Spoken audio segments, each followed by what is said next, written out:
nacional nivel 1, reconocido por el Sistema Nacional de Investigadores del 2011 a la fecha. Fue incluido en el Diccionario de Científicos y Tecnólogos del Estado de Nuevo León desde el 2007 y ha sido conferencista invitado en más de 20 eventos internacionales relacionados con divulgación de tecnología y ciencias de los materiales.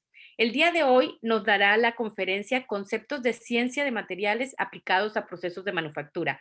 Bienvenido, Octavio. Cedo el micrófono. Gracias. Gracias, doctora Patricia. Muchas gracias por la invitación.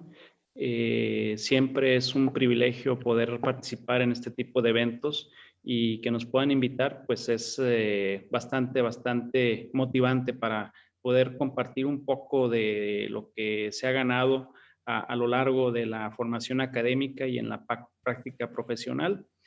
Si me permiten, pues voy a compartir la pantalla.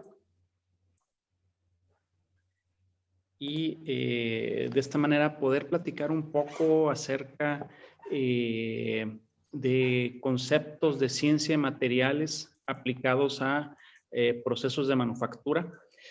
La intención es comentar cómo estos conceptos que nos enseñan en el aula se aplican de forma bastante intensa en la práctica profesional y pues hacer una invitación para que todos estos estudiantes que nos acompañen el día de hoy, a quienes agradezco bastante el que dediquen un poco de su tiempo a participar en este webinar, pues vean que hay mucho campo de acción, hay mucha oportunidad para que puedan desarrollarse profesionalmente, ya sea en la academia o en la industria. Tanto a nivel nacional como a nivel internacional, ¿por qué no? De esta manera, por medio de 4 casos prácticos, me gustaría platicar con ustedes acerca de cómo los conceptos de ciencia materiales, pues precisamente nos ayudan a entender fenómenos que ocurren en la industria y en muchas ocasiones cómo estos conceptos se pueden proponer como soluciones para optimizar procesos de fabricación. Una ventaja que se tiene al estudiar ciencia de materiales y comprender los fenómenos que ocurren cuando un material es transformado, pues es el poder ofrecer opciones que sean pues viables en un sector determinado, ¿sí? En muchas ocasiones la gente que se dedica a la producción, la dirección de las empresas no tienen tiempo de entender qué es lo que está ocurriendo y precisamente esa es la labor de los especialistas que nos enfocamos a cómo ocurren estos fenómenos en los materiales, el poder ofrecer soluciones a problemas que se pueden presentar de forma cotidiana. Bueno, vamos a comenzar entonces. Probablemente han visto este diagrama en muchos libros de ciencia de materiales y en libros de procesos de manufactura. Siempre para poder controlar las propiedades de un material, tenemos que considerar 3 variables principalmente. La primera es la composición química del material, la segunda es el método de manufactura y la tercera es la microestructura. Estas 3 variables están interconectadas y efectivamente van a tener una repercusión muy importante en las propiedades de los materiales. Tenemos ciertas limitaciones. Generalmente la composición química está definida por el usuario final del producto, por el diseñador que va a hacer uso del sistema, del producto, del componente. Y a menos que nosotros como especialistas trabajemos para una empresa como diseñadores, pues no tenemos en realidad control sobre la composición química. Las composiciones químicas van a estar circunscritas a lo que son las especificaciones del usuario final. En México, pues la mayor parte de las empresas son manufactureras. Significa que recibimos especificaciones que debemos de cumplir y es muy difícil que podamos cambiar la composición química. Entonces, por lo general, la composición química aparece como una variable que va a permanecer prácticamente fija. Sobre el método de manufactura, bueno, también las operaciones industriales, las empresas, pues se equipan en función del tipo de producto que quieren manufacturar o que quieren enviar al mercado objetivo. De tal manera que, por ejemplo, ahí tenemos una imagen de un proceso de laminación aparentemente de acero en caliente. Aunque tengamos ese equipo y se esté utilizando para procesar acero, el equipo está diseñado únicamente para ciertos tipos de aceros. No podemos procesar todas las aleaciones que nosotros queramos, digamos acero automotriz, acero de aplicación especial, etcétera, ¿no? Entonces, las empresas se van especializando en función de sus capacidades tecnológicas. ¿Esa planta pudiera procesar, por ejemplo, hojas de aluminio? Pues no, no va a ser así porque las máquinas no están diseñadas para poder procesar dichos materiales, ¿no? Entonces, generalmente los métodos de manufactura igualmente quedan pues limitados en función del diseño que se haya considerado y del tipo de producto que se está buscando colocar en el mercado. Finalmente tenemos la microestructura. Bueno, ahí sí ya tenemos un poco más de margen de maniobra, dado que con los métodos de manufactura, variando temperaturas, variando presiones o en algún momento dado condiciones de operación, es factible cambiar la microestructura y de esta manera poder generar por medio de esta microestructura las propiedades que se estén indicando en un momento dado. Entonces, sí es muy importante como expertos en materiales que se están desarrollando, no perder de vista estas tres frentes o estas tres maneras de abordar las propiedades de los materiales. Ahora, algo que me encuentro en la práctica profesional y que a veces no se nos aclara durante los estudios de licenciatura es la diferencia entre una especificación y norma. Y a veces los utilizamos como si fuesen sinónimos, cuando en realidad son dos tipos de documentos diferentes. Para aquellos que se especializan en control de calidad, bueno, pues se van a topar constantemente con este tipo de documentos. Lo primero que nosotros debemos de voltear a ver cuando se nos fija el objetivo de producir un componente, pues es saber cuál es la especificación. La especificación es básicamente una lista de las características que debe tener ese componente. Composición química, a veces método de fabricación, propiedades de dureza, de resistencia mecánica. Algunas ocasiones indica la especificación cuál debe ser el método para llevar a cabo un tratamiento térmico. Y aparte, dentro de estas especificaciones, se indican cómo se miden dichas características o dichas propiedades. Ahí es donde entra la norma. ¿Qué es la norma?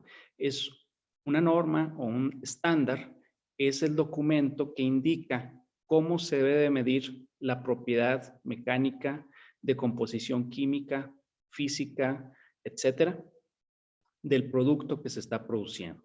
Entonces, la especificación indica qué características debe tener el producto y la norma indica al laboratorio que va a llevar a cabo la evaluación cómo se realiza dicha evaluación.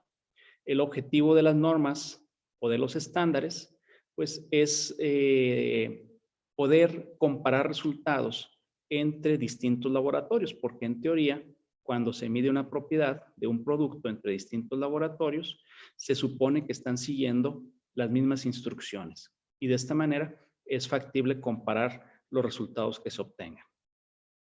Tomando esto en cuenta, quiero resaltar el idioma en el que se encuentran estos dos portadas que tenemos aquí y ustedes pueden apreciar que es inglés. Entonces, es muy importante que ahorita, dependiendo de la etapa o del semestre en el que estén cursando sus estudios, no pierdan de vista que es fundamental el aprender el idioma inglés y tenerlo pues en un porcentaje de al menos un 75% dominado para que ustedes ya cuando estén concluyendo sus estudios, pues puedan entrar a un mercado laboral que es bastante,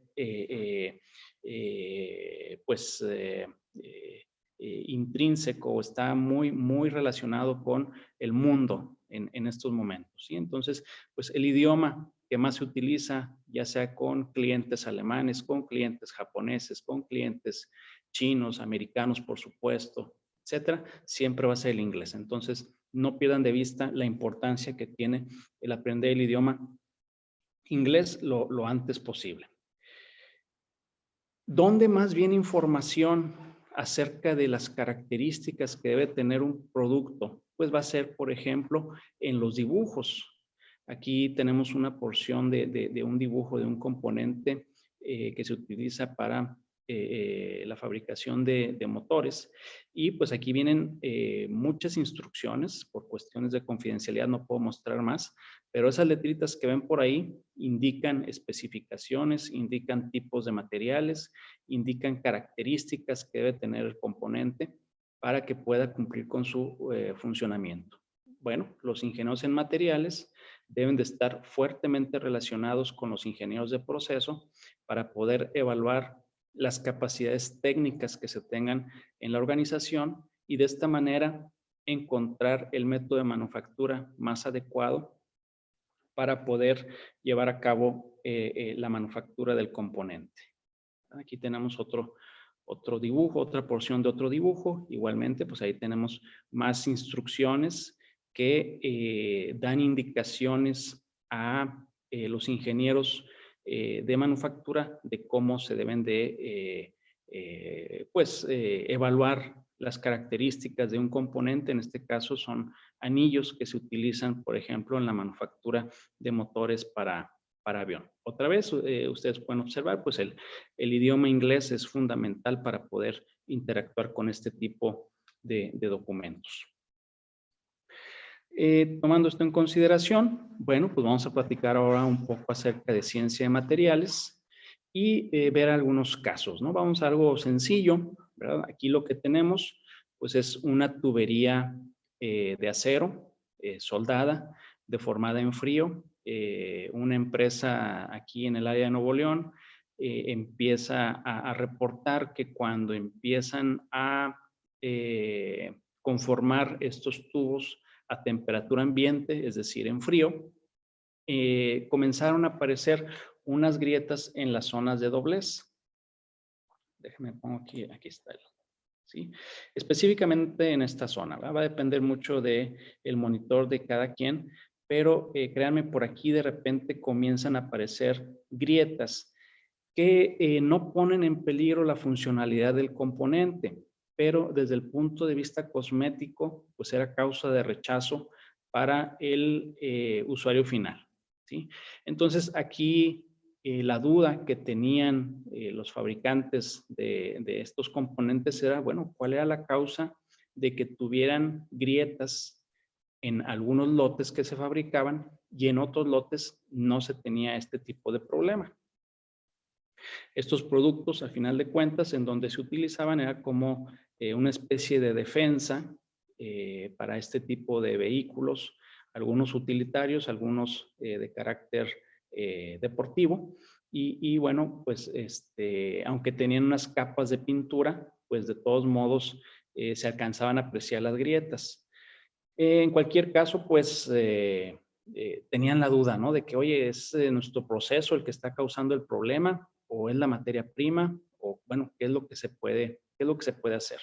Pues generalmente la recomendación es recurrir a determinar comportamientos y propiedades de los materiales a partir de la metalografía, ¿verdad? Aquí en esta imagen ustedes pueden apreciar el componente que no tiene problemas, se ve una superficie tersa, más lisa, mientras que el componente que tenía los problemas de grietas, esta rugosidad corresponde precisamente a una serie de grietas que aparecían por ahí, ¿sí? ¿Qué fue lo que se hizo? Bueno, se solicitó al laboratorio que cortara una porción de ambos especímenes para determinar cómo eran las microestructuras de los dos componentes. Antes de meternos a hacer más pruebas, pues primero ver cómo estaba la microestructura. Y esto fue lo que reportó el laboratorio. Seguramente algunos de ustedes ya están familiarizados con los conceptos de metalografía. Lo cierto es que es una herramienta que ayuda bastante a empezar a entender problemáticas que se presentan en la industria. Y aquí podemos observar las dos microestructuras que se tienen para los lotes de tubos que daban problemas a la izquierda de su pantalla y los lotes que no tenían problemas hacia la derecha. Ustedes pueden apreciar que hay una diferencia significativa y en este caso tenía que ver no con la composición química del material, no tenía que ver tampoco con el método de manufactura, ya que ambos lotes pues estaban siendo procesados de la misma forma y tenían la misma composición química. Sin embargo, tienen distintas microestructuras. El lote que tenía problemas de fabricación, de aparición de grietas, pues presenta un tamaño de grano que de acuerdo a los estándares ASTM es un tamaño 6, mientras que el lote que no tenía problemas, pues tiene un tamaño de grano mucho más fino, correspondiente a un número ASTM número 10, ¿no? Entonces ya desde aquí, empezamos a definir qué características debe tener la tubería que reciba esta empresa antes de que empiecen a procesarla. Y la recomendación fue igual, antes de hacer más pruebas, oye, verifica cómo están tus contratos, qué es lo que dice tu pedido. Y resulta que la empresa pues había especificado el método de manufactura, había especificado a sus proveedores también la composición química, pero no estaba especificada la microestructura, ¿no? Entonces ahí agregaron una cláusula para que los proveedores enviaran tuberías con un tamaño de grano más fino, que corresponde precisamente a este tamaño de grano 10. Sobre decir que a partir de esa cláusula, los siguientes lotes que fueron llegando ya no tuvieron esta problemática.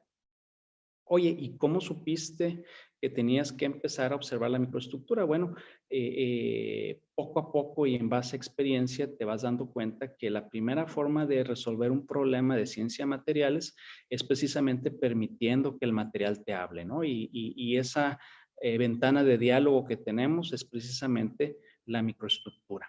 Por supuesto, pues tienes que tener conocimientos sobre qué es lo que te está diciendo el material. Es como aprender un idioma. En este caso, pues las personas que están revisando este tipo de reportes, pues tienen que saber qué es el tamaño de grano, tienen que saber cómo se interpreta la microestructura del acero y cuál es el efecto que tienen estas características de tamaño de grano en las propiedades de deformabilidad de un material. En general, el tamaño de grano fino en los materiales metálicos va a proporcionar mejores propiedades mecánicas de tensión, mejores propiedades mecánicas también de resistencia y también de deformabilidad, ¿sí? Entonces son conceptos que hay que ir repasando y que nos enseñan en las aulas.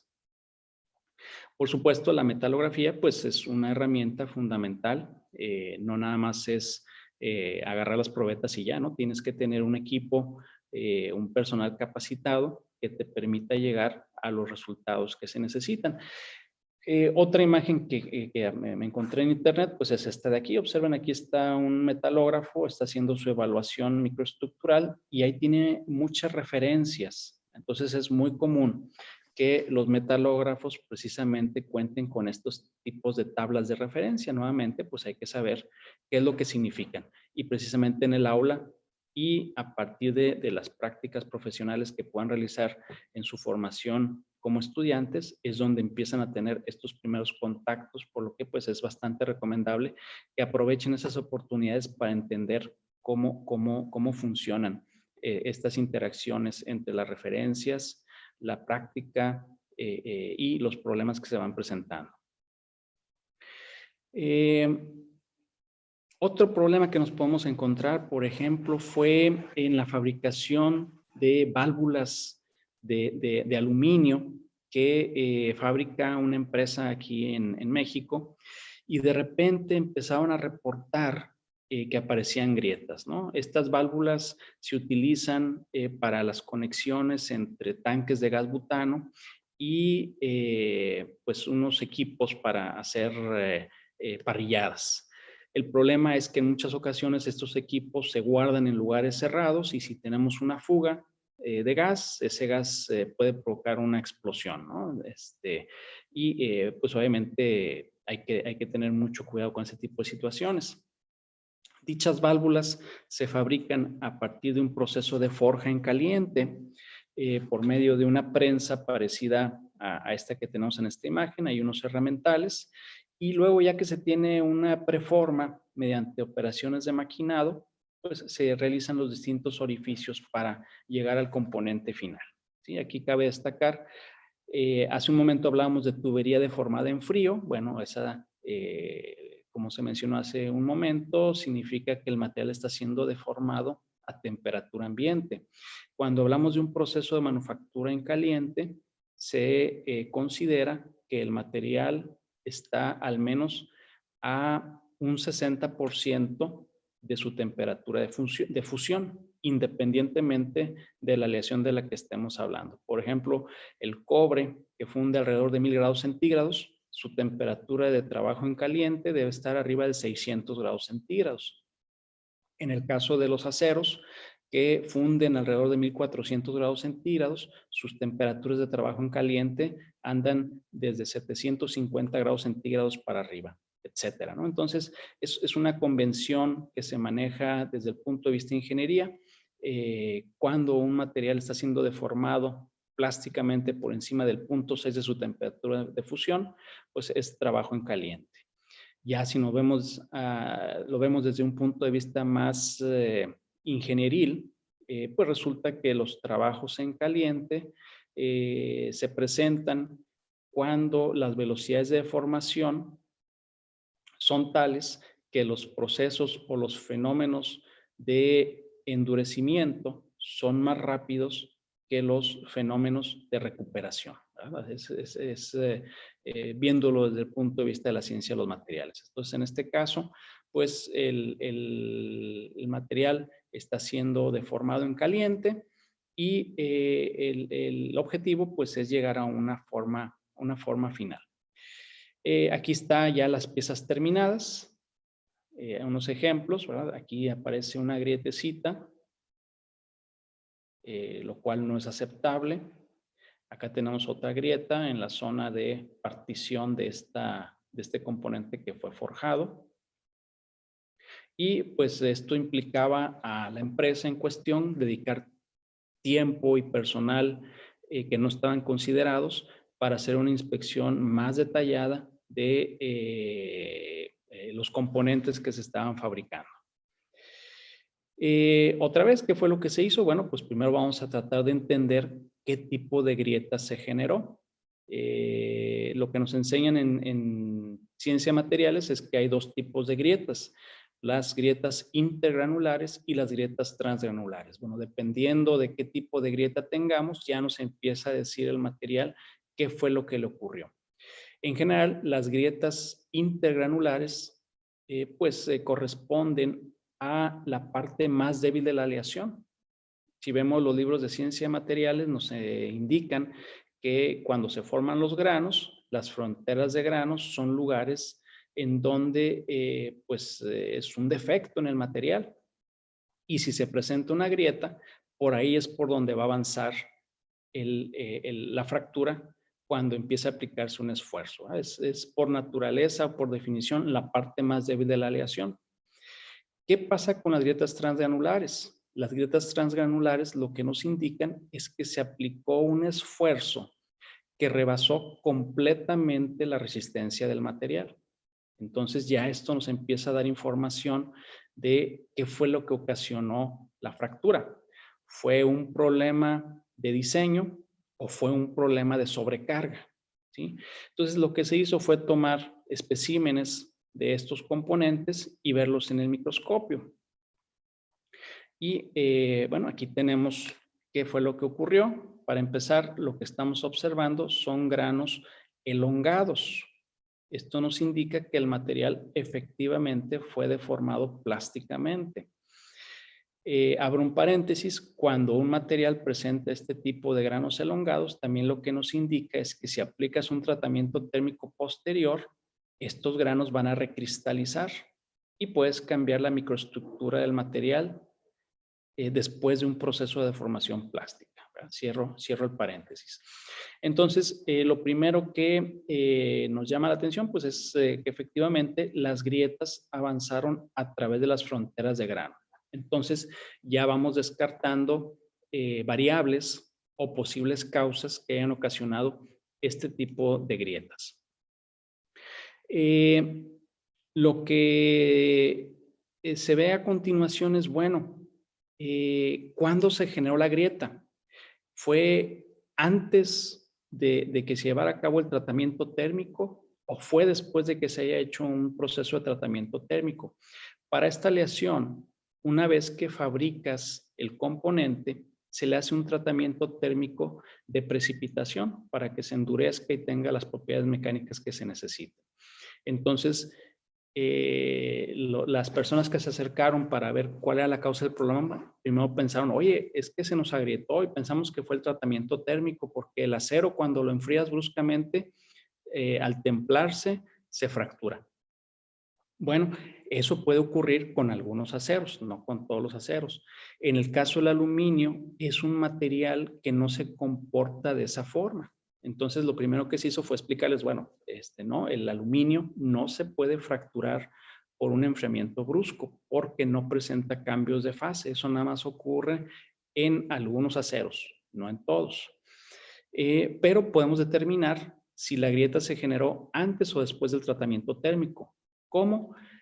Si la grieta se generó antes del tratamiento térmico, es probable que se haya formado una capa de óxido al momento que la pieza y las grietas estuvieron expuestas a la temperatura del horno donde se procesó el componente.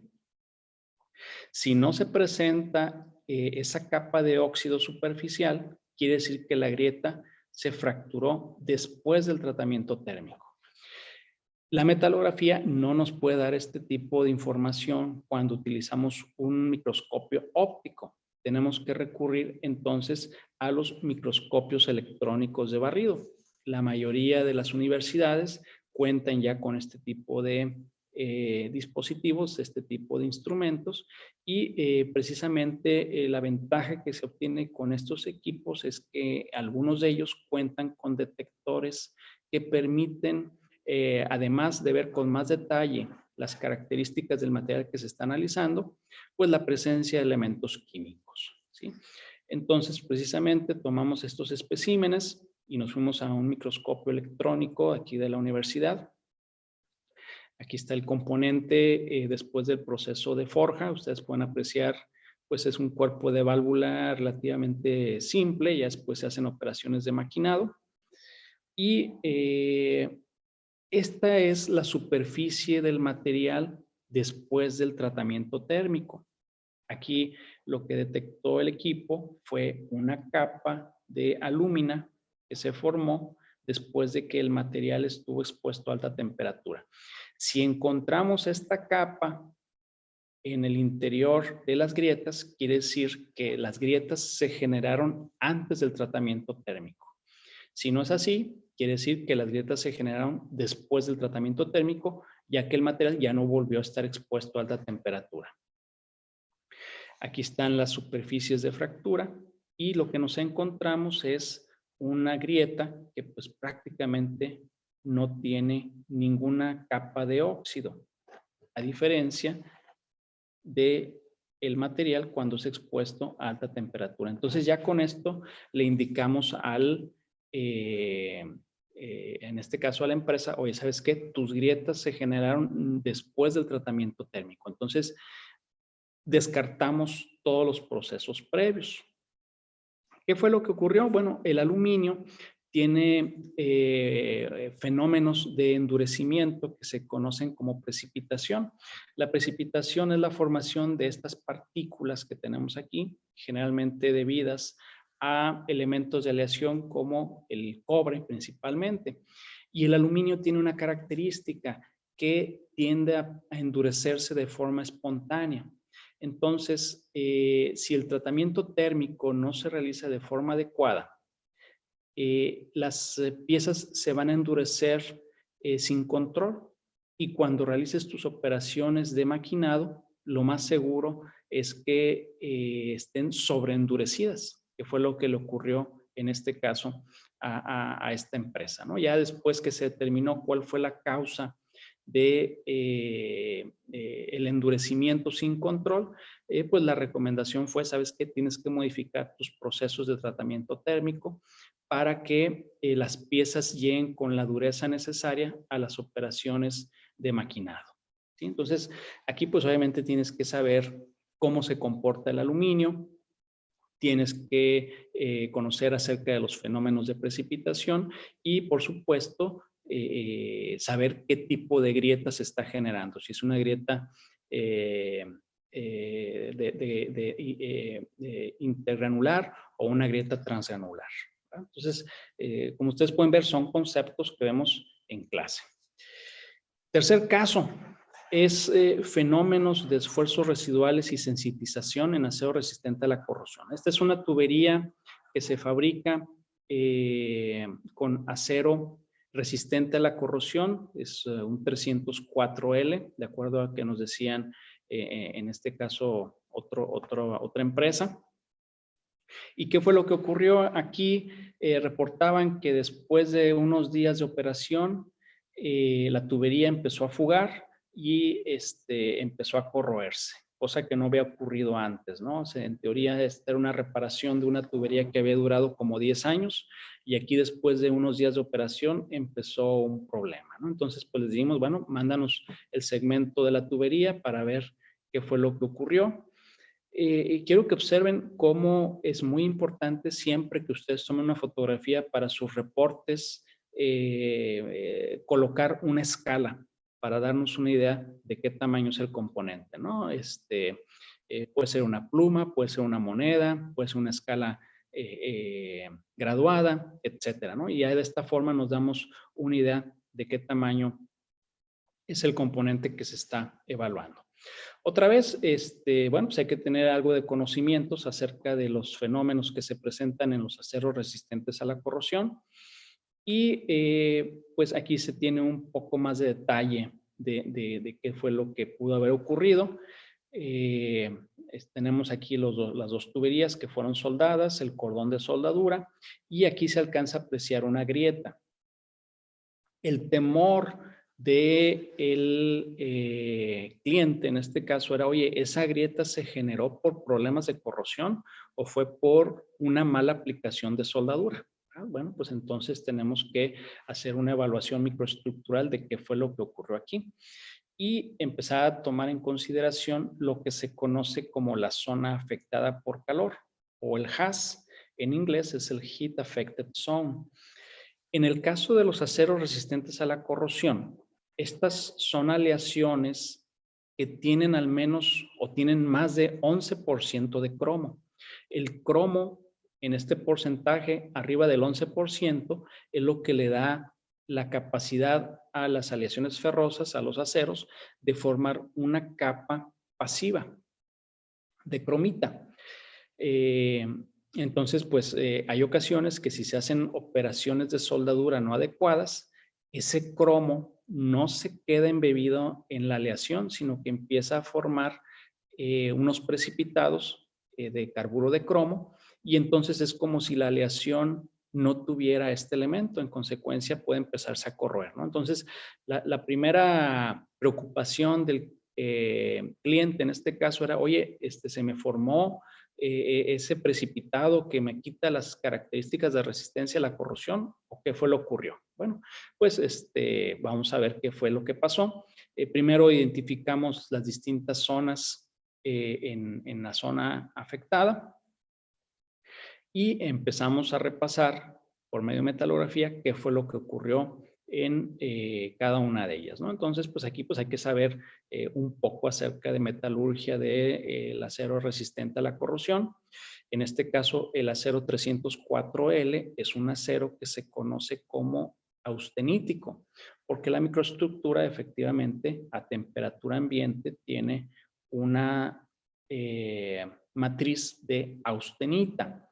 La única forma de lograr esto en el hierro es cuando lo alías al menos a un 14% con níquel, además del 11% de cromo. De otra forma, no puedes tener austenita a temperatura ambiente, ¿no? Entonces, pues se hizo una evaluación de la composición química que se confirmó aparte con la evaluación microestructural.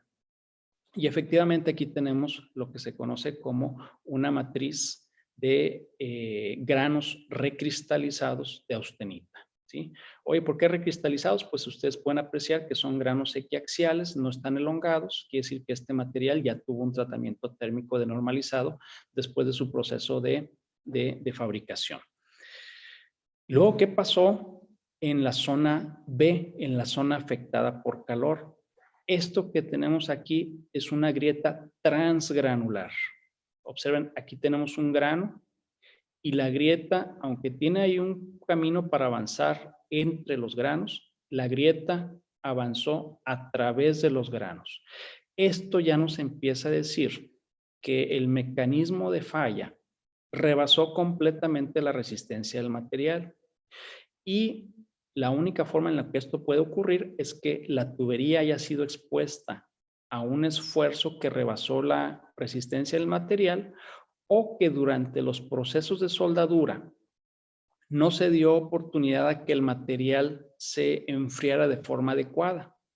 Eso genera lo que se conocen como esfuerzos residuales y esos esfuerzos residuales pueden ser tan intensos que ocasionan este tipo de grietas.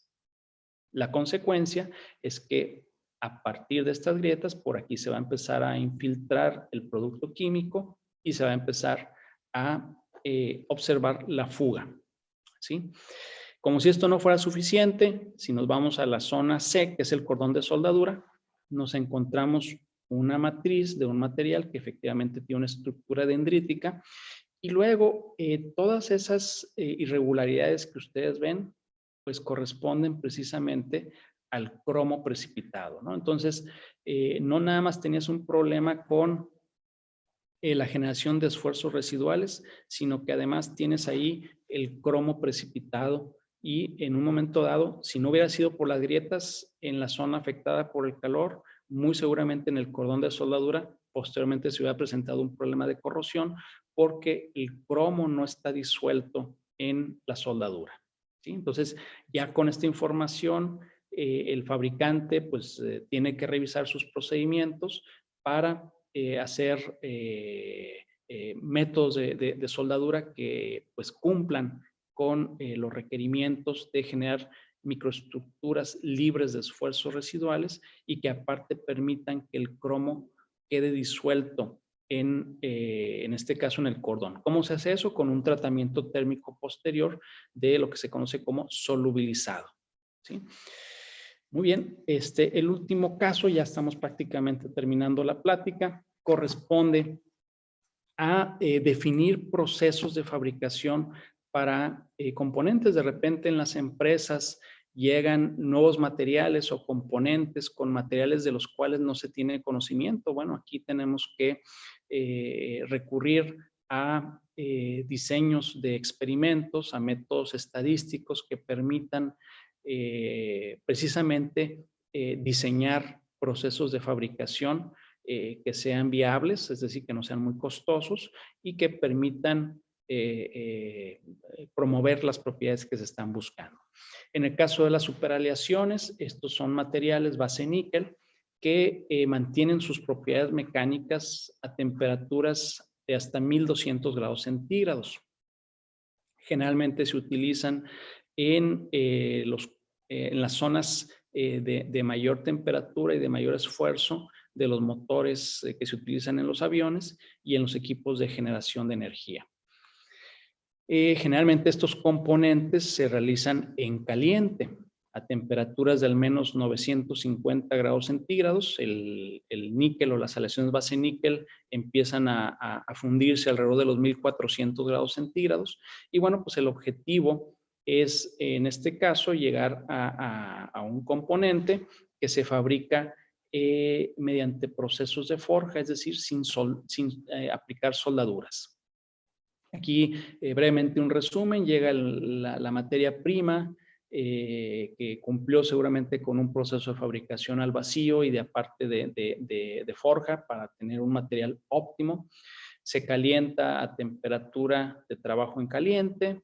Este material se aplasta, se le perfora un agujero y luego esta preforma poco a poco va siendo deformada hasta llegar al componente final, ¿verdad? Aquí tenemos una pluma para darnos una idea del tamaño del componente, ¿verdad? Debe tener como unos 40 centímetros de diámetro aproximadamente.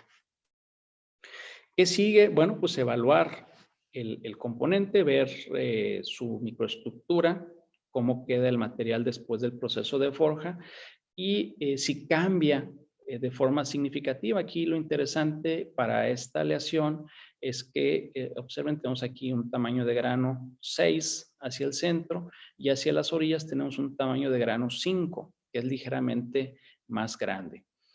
Pero en general se ve bastante uniforme. Aquí lo interesante para este material es que ocurrió un proceso de recristalización dinámica, es decir, no quedaron los granos elongados después del proceso de deformación. La mayoría de las aleaciones, cuando las deformas, quedan los granos elongados, es decir, como lo que vemos ahorita acá con el aluminio. En este caso, la aleación de níquel que se estaba procesando genera una microestructura recristalizada sin necesidad de un tratamiento térmico posterior. De todos modos, pues hay que evaluar qué es lo que le pasa al material cuando le haces un tratamiento térmico. Y para ello, pues hay que hacer pruebas, ¿verdad? Y ver cómo va cambiando la microestructura. En este caso, 3 tratamientos térmicos se llevaron a cabo, abajo de 1000 grados centígrados, alrededor de 1000 grados centígrados y por encima de 1000 grados centígrados. Y aquí es donde empezamos a ver los fenómenos de recristalización y de crecimiento de grano que nos explican en clase y que nos encontramos en los libros de ciencia de materiales, de metalurgia mecánica, de metalurgia física, etc. Y aparte observamos que algo ocurre en las fronteras de grano.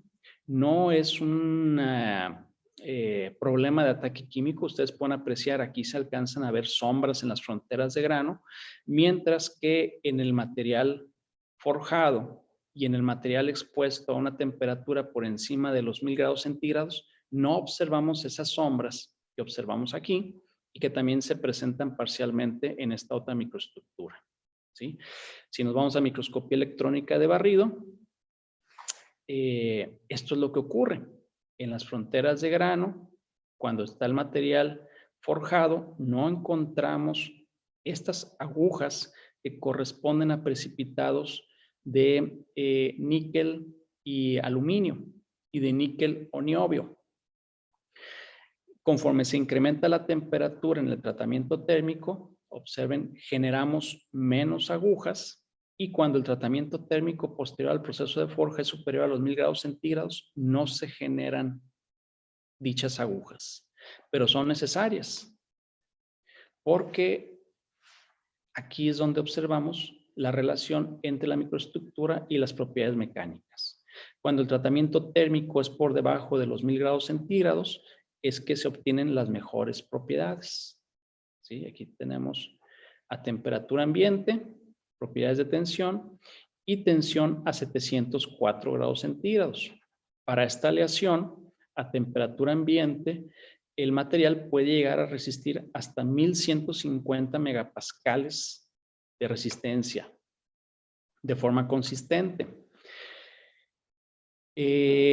Para darnos una idea, ¿cuánto es 1150 megapascales? Bueno, la resistencia de la varilla estructural anda alrededor de 200 megapascales. Quiere decir que esta aleación es 5 veces más resistente que la varilla estructural. Si exponemos este material a 704 grados centígrados, a esa temperatura, la varilla estructural ya va a estar de un color ligeramente rojo, casi amarillo, y sus propiedades mecánicas van a bajar significativamente. En cambio, observen para estas aleaciones cómo apenas ha bajado un 15% su resistencia mecánica. A 704 grados centígrados tenemos resistencias de casi 1000 megapascales, ¿sí? Ahora, conforme incrementamos la temperatura de tratamiento térmico, observen cómo las propiedades mecánicas van bajando, aunque no necesariamente el tamaño de grano cambie.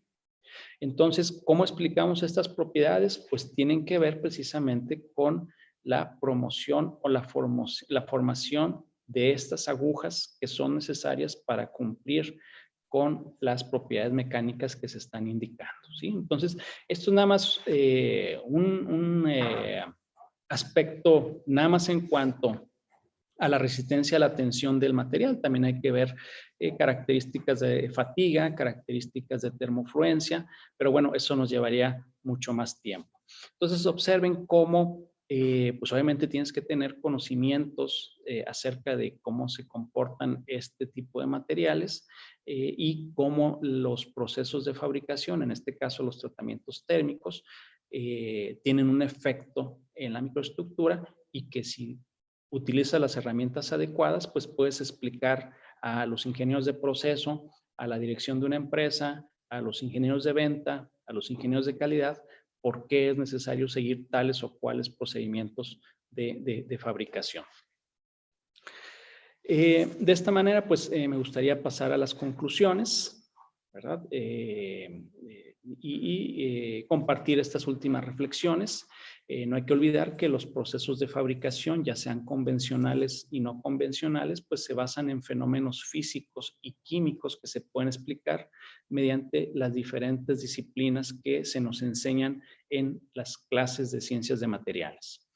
Si tenemos la habilidad para comprender estos fenómenos, pues vamos a poder desarrollar procesos de manufactura que promuevan las propiedades mecánicas que se nos están indicando en las especificaciones de los usuarios finales. Sin duda, en la industria mexicana y también a nivel internacional, se requiere de especialistas que sean capaces de comprender y desarrollar procesos de manufactura convencionales, esto es fundición, forja, soldadura, maquinado, etcétera, para optimizar lo que ya se conoce, así como de procesos no convencionales. Ahorita lo que viene en el futuro con mucha fuerza y es a donde me gustaría que muchos de ustedes voltearan a ver, es hacia la manufactura aditiva, viene con mucha fuerza, tal vez en México todavía no es tan evidente, pero en Europa, en Estados Unidos, en Asia, es una cuestión que viene con bastante fuerza. Y hay todavía muchos espacios en blanco que hay que llenar, ¿verdad? Y ahí nada más los especialistas en ciencia de materiales pueden llenarlos precisamente. Y finalmente, bueno, sí es importante conocer de materiales, pero yo creo que sí es bastante bueno si como parte de su formación en ciencia de materiales lo complementen con habilidades en estadística, con habilidades en finanzas y habilidades en dirección, sin duda van a ser candidatos ideales para que puedan ser contratados y que puedan desarrollarse profesionalmente, no nada más en el campo industrial, sino también en el campo académico. De tal manera, pues esta es la última filmina que tengo preparada. Creo que acabamos muy bien en tiempo. Espero haber sido lo suficientemente claro y haber compartido un poco del entusiasmo que tengo por la ciencia de materiales y su aplicación industrial con todos ustedes. Muchas gracias de nuevo. Cualquier cosa, pues aquí están las formas que tienen para localizarme y si está dentro de mi alcance, con mucho gusto, va a ser un placer poderlos ayudar en cualquier situación que ustedes consideren conveniente. Muchas gracias. Muchas gracias, Octavio. Vamos a proseguir con una serie de preguntas y respuestas de parte de nuestro público. No sé si alguno tiene alguna pregunta que nos la pueda hacer llegar o que pueda levantar la mano para poder cederles la palabra.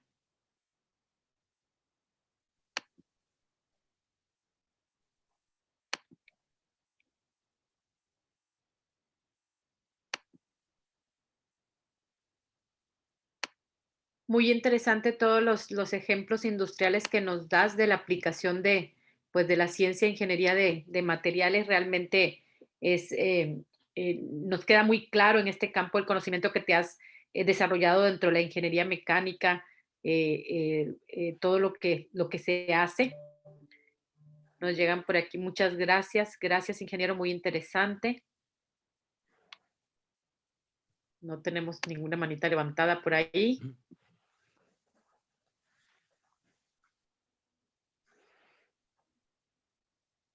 Dice Oscar Cárdenas Sandate, nos pregunta qué tan recomendable es reparar las grietas que se generan en un material ya terminado. En muchas ocasiones, gracias Oscar por tu pregunta, en muchas ocasiones las especificaciones lo permiten. Por ejemplo, cuando es un aspecto cosmético, sobre todo en la industria de la fundición, y si la soldadura no se va a aplicar en un área en donde tenga que resistir esfuerzos mecánicos importantes o donde se tenga que hacer un ensamble. El problema de la soldadura es que es una fundición en miniatura y te va a generar muchos defectos como porosidades, que queden inclusiones atrapadas y obviamente variaciones en el tamaño de grano. Algo muy común de repente es que en algunos talleres para rines, por ejemplo, te ofrecen repararte un rin que ha sido fracturado, ¿no? Eso no es recomendable porque el rin pues no va a tener las propiedades mecánicas que tenía, sobre todo considerando que los rines se fabrican mediante procesos de forja. Entonces, en algunas ocasiones, cuando son reparaciones cosméticas y la zona que se está soldando no va a estar expuesta a esfuerzos mecánicos importantes, sí es factible.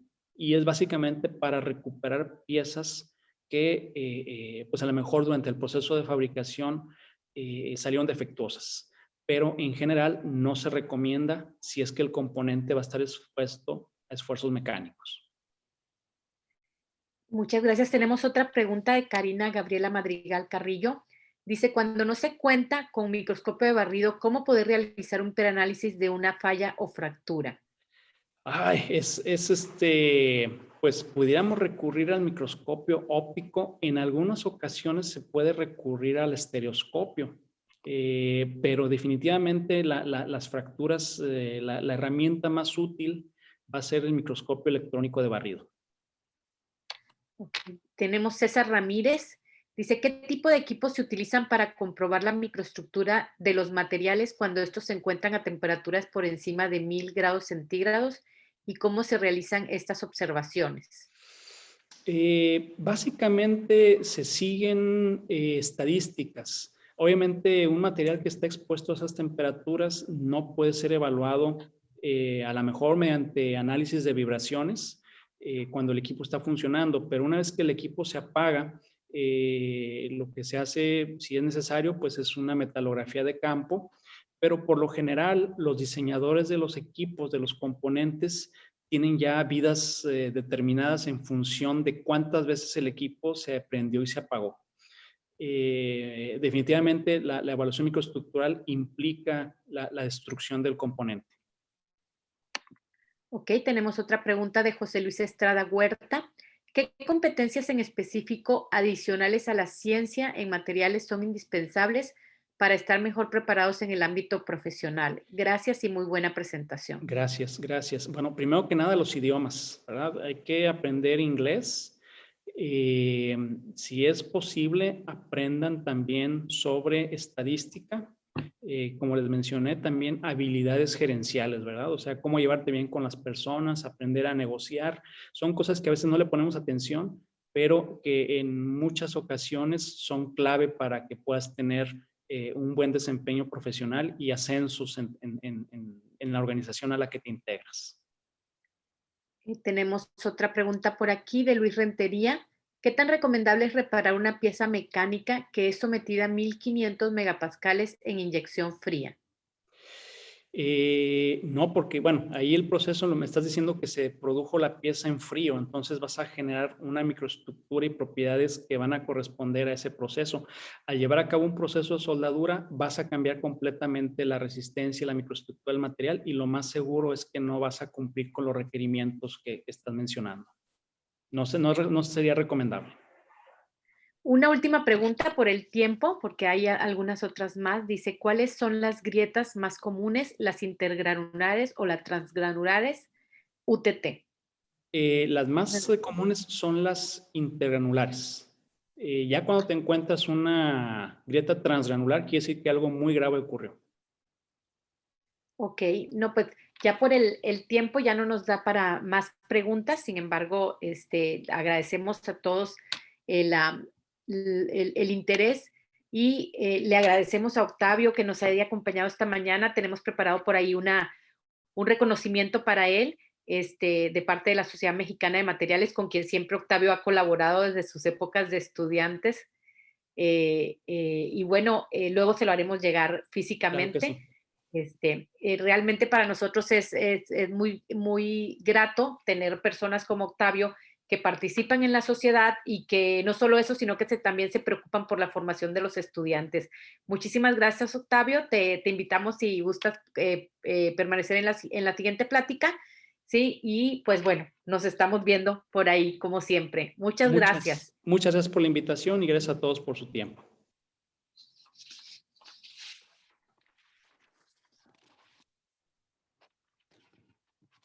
Vamos a continuar con nuestra siguiente plática de esta mañana. La doctora que nos acompaña en esta mañana, la doctora Claudia Angélica Ramírez Herrera. Claudia, no sé si ya estás por aquí con nosotros. Aquí. Hola, Claudia, ¿cómo estás? Bueno, me voy a permitir presentar a Claudia, que nos hace también el honor de acompañarnos esta mañana, ¿sí? Claudia, pues es originaria de Ciudad Madero, Tamaulipas, ¿sí? En 2008 hizo su ingeniería química en procesos por el Instituto Tecnológico de Ciudad Madero, Tamaulipas. En el 2014, una maestría en tecnología avanzada por el Centro de Investigación en Ciencia Aplicada y Tecnología, CICATA, del Instituto Politécnico Nacional, la unidad Altamira. En el 2018, obtiene un doctorado en ciencias, en nanociencias y nanotecnología por el Centro de Investigación y de Estudios Avanzados del Instituto Politécnico Nacional, el CIMBESTAP, la unidad Zacatenco. Cuenta con 5 publicaciones en revistas indizadas en JCR, entre otras publicaciones en revistas nacionales de divulgación científica. En el 2019 obtiene su nombramiento como miembro del Sistema Nacional de Investigadores, nivel candidato. En el 2019 ingresa como especialista en investigación al Grupo de Enfoque en Nanotecnología y Diseño de Dispositivos del Tecnológico de Monterrey, Campus Monterrey. Actualmente realiza una estancia postdoctoral en el Centro de Investigación en Química Aplicada en Saltillo, Coahuila. Claudia nos estará acompañando el día de hoy y nos dará la ponencia Materiales Poliméricos y Compuestos, Retos y Áreas de Oportunidad. Muchas gracias, Claudia, bienvenida y adelante. La audiencia es tuya.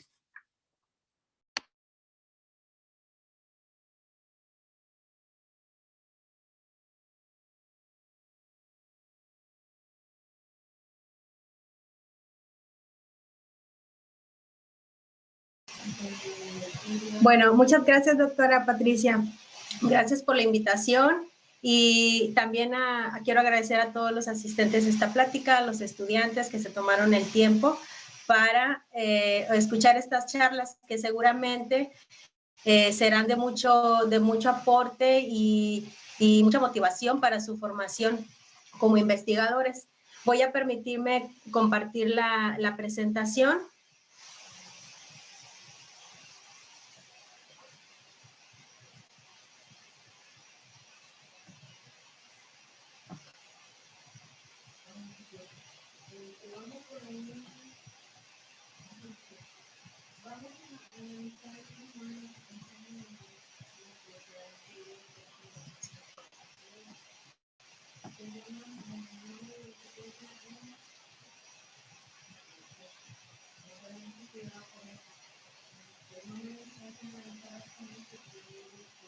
A ver, ya, si lo ven por ahí. Bueno. Bueno, voy a comenzar. Como lo comentó la doctora, mi área de especialización es el área de materiales poliméricos y ahorita específicamente estoy trabajando en el área de nanocompuestos.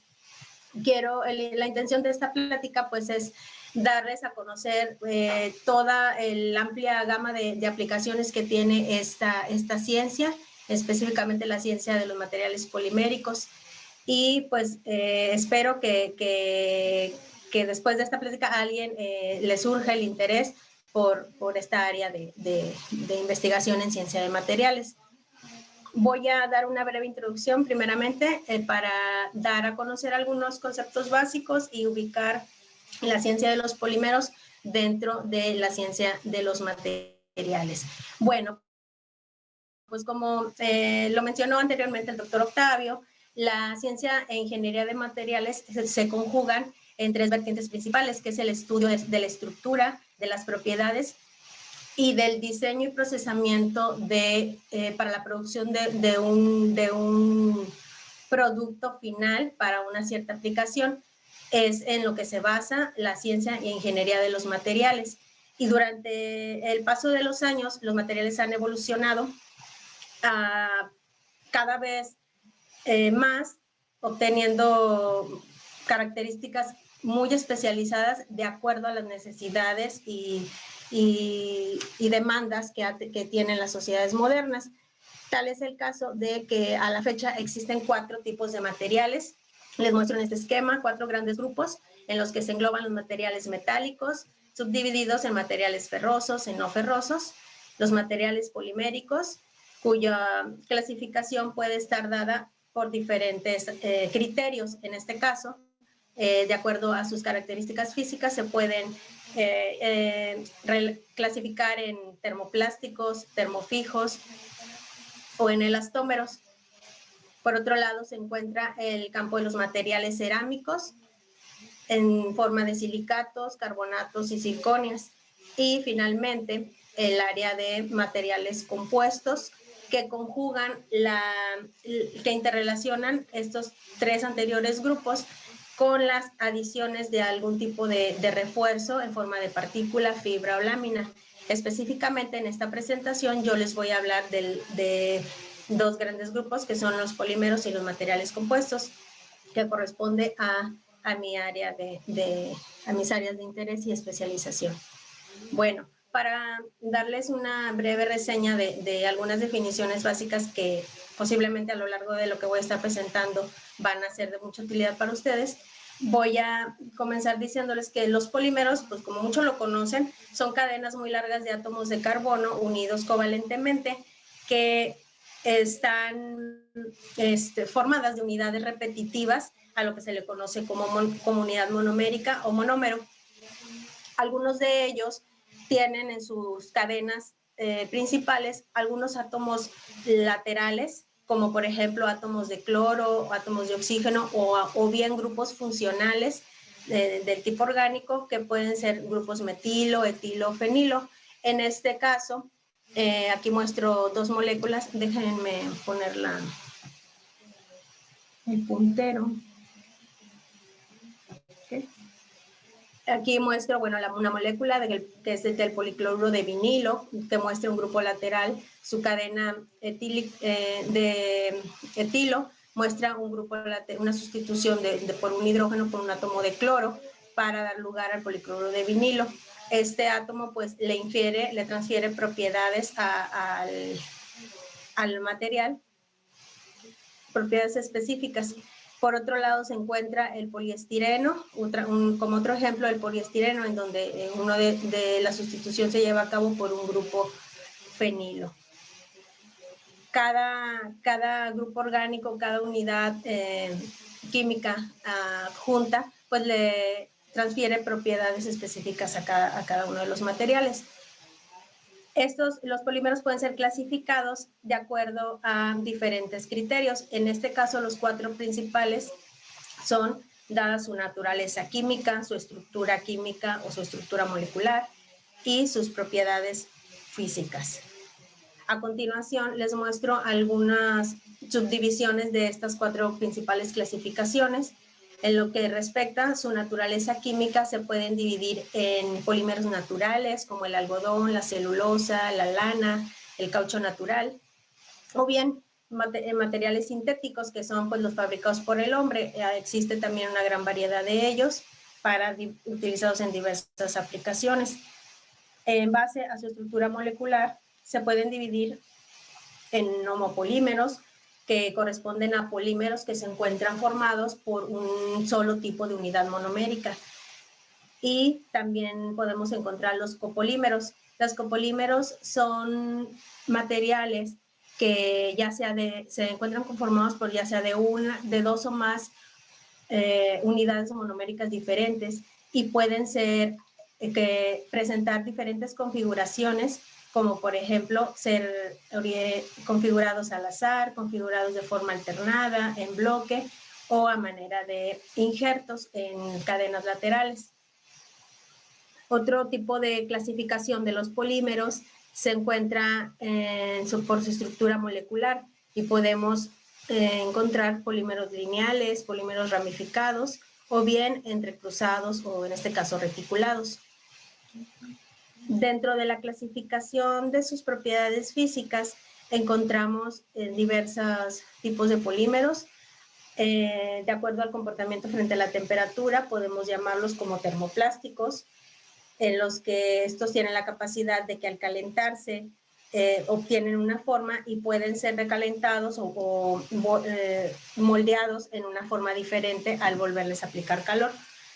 En el caso de los termofijos sucede lo contrario. Una vez al ser calentados y curados, toman esa forma y ya no vuelven a volverse a moldear. En este caso son aplicados como por ejemplo las resinas epóxicas para el encapsulado de componentes electrónicos, en el caso de la baquelita, en algunos sartenes.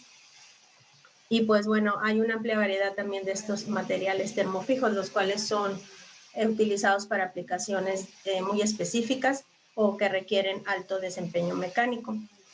Y un tercer grupo de esta clasificación son los materiales elastoméricos, que presentan hasta tasas de deformación, y que al retirarles cierto esfuerzo aplicado recuperan su forma original. Otras de las clasificaciones en las que pueden ser agrupados los polímeros es de acuerdo a su mecanismo de formación, ya sea por su tipo de polimerización, también por su tacticidad, en isotácticos, atácticos y sindiotácticos, o bien por medio de su estructura cristalina, en polímeros cristalinos, amorfos o bien semicristalinos. Las propiedades generales de los polímeros pueden ser englobadas de la siguiente manera. Estos materiales presentan baja densidad y estructura amorfa. En el caso de aplicaciones que requieren una reducción en peso, son muy utilizados debido a sus características. También presenta una notable resistencia mecánica que les da cierto grado de plasticidad, de elasticidad, de ductilidad para ser formados en la forma de hebras, o bien tienen alta dureza como para ser utilizados en el campo de la construcción. No son buenos conductores eléctricos, por lo que son utilizados más que nada como aislantes, pero tienen la característica de ser resistentes a la corrosión y al ataque a diferentes agentes químicos. Y por otro lado, algunos presentan alta transparencia, por lo que son utilizados también para aplicaciones en exteriores. Otro de los conceptos que les quiero mostrar es el de los materiales compuestos. Bueno, los materiales compuestos es un amplio campo de investigación y define a combinaciones de 2 o más materiales que se componen de diferentes fases. Es decir, existen diferentes componentes en el material compuesto y que poseen una interfaz que los va a separar, pero esta interfaz es reconocible entre ellos. Las propiedades de un material compuesto son superiores a las que pueden ser proporcionadas por los elementos si se utilizaran por separado. En este esquema muestro una representación de las 3 componentes básicos que forman un material compuesto. Una fase continua que se encuentra en mayor proporción, denominada matriz. Una fase de refuerzo que la encontramos en menor proporción y que puede ser en diferentes formas, como en tipo de partículas, en forma de fibra corta, de fibras continuas, o bien en forma de láminas. Y una tercera región, un tercer componente denominado región interfacial. En esta región coexisten propiedades tanto de la matriz como de la fase dispersa o refuerzo, y es uno de los grandes retos de los materiales compuestos, el lograr regiones interfaciales fuertes que resistan la transferencia de esfuerzos en el material y dar prestaciones superiores al de los materiales por separado. Por ello, los nanocompuestos a base de materiales basados en carbono, en este caso, con el uso de la tecnología han emergido una amplia variedad de compuestos diseñados a partir de nanoestructuras de carbono, como en este caso nanotubos, grafeno, nanofibras, los cuales sirven para obtener nanocompuestos con propiedades muy por encima de las esperadas a compuestos convencionales, tomando ventaja de la alta relación de aspecto que presentan estos nanomateriales, su excelente conductividad térmica y eléctrica, su alta resistencia química y la estabilidad química que presentan, por lo que son últimamente muy utilizados.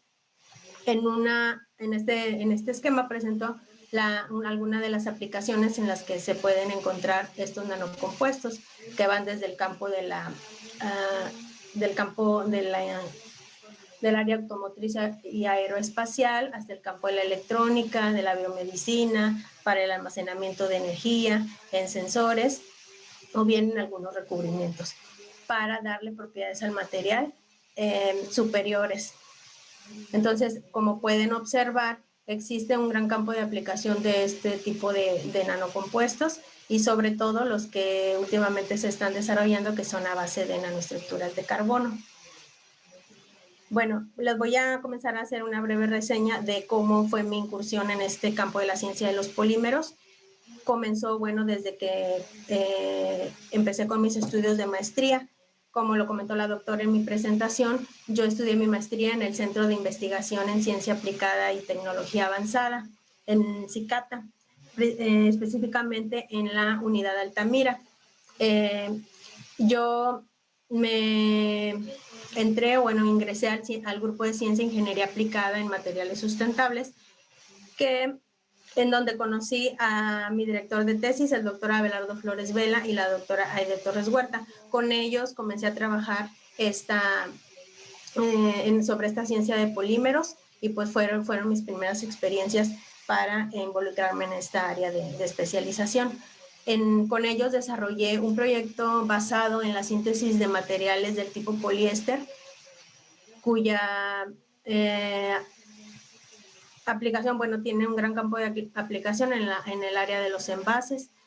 Sin embargo, pues tienen diferentes aspectos que limitan su uso para otras aplicaciones. En este caso se buscaba mejorar sus propiedades mecánicas y su resistencia a la degradación, tanto térmica como hidrolítica. Específicamente me basé en la síntesis de ácido poliláctico, el cual por su naturaleza del tipo poliéster tiene propiedades similares a las del polietileno tereftalato, el PET, que comúnmente lo encontramos en las botellas de agua, de refresco, pero con la característica de que es un material biodegradable, ya que es obtenido de fuentes renovables, y pues también por lo que le da su capacidad también de ser biocompatible y tiene muy buenas propiedades de procesabilidad. En este caso, por estas razones, pues es utilizado en muchas aplicaciones de envasado de alimentos y bebidas, en el encapsulamiento de fármacos, y además de en dispositivos e implantes médicos, en suturas. Sin embargo, presenta algunas desventajas, como lo es que es altamente rígido y tiene una baja estabilidad térmica y hidrolítica, además de que su costo de producción es todavía alto comparado con otro tipo de polímeros que no tienen esta propiedad de ser biodegradables. Bueno, en este proyecto pues realizamos un proceso de extensión de cadena.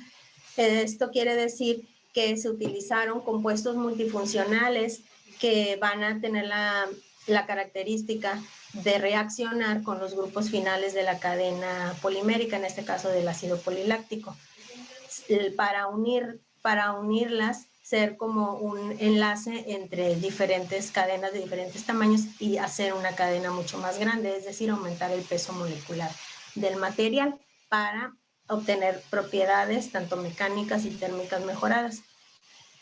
Trabajamos con diferentes extensores de cadena, ahorita se los voy a mostrar. En esta diapositiva pues muestro más que nada de forma general el proceso que se siguió para la obtención de estos materiales, que se basa en la síntesis del ácido poliláctico por una policondensación, también posteriormente el acoplamiento con el extensor de cadena, que como pueden observar tiene grupos activos susceptibles a reaccionar con los grupos finales de las cadenas del ácido poliláctico. Estos materiales le dieron características estructurales, algunos cambios interesantes en las características estructurales al ácido poliláctico, como su cristalinidad, aumentó su cristalinidad, sus propiedades térmicas, además, claro, de aumentos en el peso molecular y en sus propiedades mecánicas.